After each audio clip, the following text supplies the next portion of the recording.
Welcome back to my channel. இன்றைக்கி நம்ம என்ன ரெசிபி பார்க்க போகிறோம்? நம்ம ப்ரக்கோலி கிரேவி தான் எப்படி செய்யறதுன்னு பார்க்க போகிறோம். வாங்க வீடியோக்குள்ளே போயிடலாம்.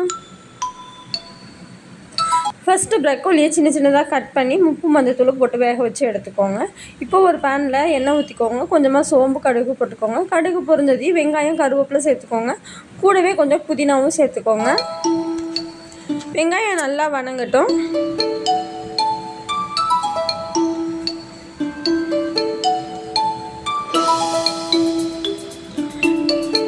வெங்காயம் கண்ணாடி பதத்துக்கு வணங்கினதுக்கப்புறமா இஞ்சி பூண்டு பேஸ்ட்டு சேர்த்துக்கலாம்.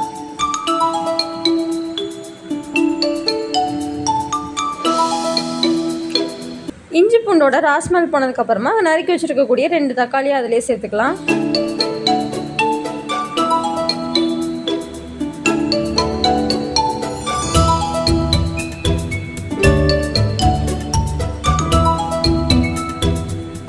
தேவையான அளவு உப்பு, கொஞ்சமாக மஞ்சத்தூள் சேர்த்துக்கலாம்.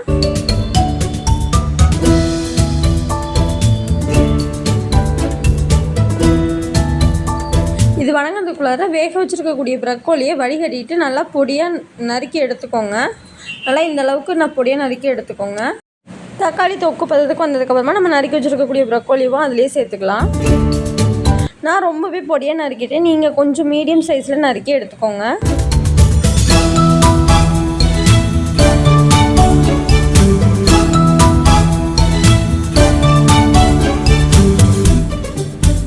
ஒரு 10 முந்திரி பருப்பு போல் தனியாக ஊற வச்சு வச்சுருங்க. இப்போ இது நல்லா வணங்கினதுக்கப்புறமா இது கூட 1 ஸ்பூன் மிளகாத்தூள் சேர்த்துக்கலாம்.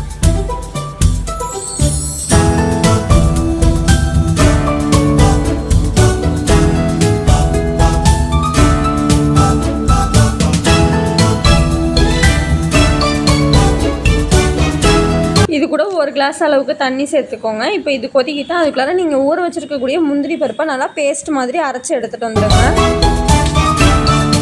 இப்போ இது கொதிச்சதுக்கப்புறமா நம்ம அரைச்சி வச்சுருக்கக்கூடிய முந்திரி பருப்பை அதில் சேர்த்துக்கலாம். இதை நல்லா மிக்ஸ் பண்ணிக்கலாம். இந்த ஸ்டேஜில் உப்பு சரியாக இருக்கான்னு பார்த்துட்டு பத்தலைன்னா உப்பு சேர்த்துக்கோங்க.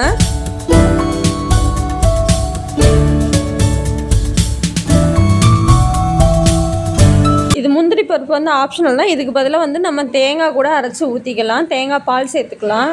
இப்போ நல்லா கொதிச்சிருச்சு. இந்த ஸ்டேஜில் ஸ்டவ்வை ஆஃப் பண்ணிடலாம். அவ்வளோதாங்க, சிம்பிளான ப்ரக்கோலி கிரேவி வீட்டிலே ரெடி ஆகிடுச்சு. இது நம்ம சாப்பாடு, சப்பாத்தி, இட்லி, தோசைன்னு எல்லாத்துக்குமே சர்வ் பண்ணலாம்.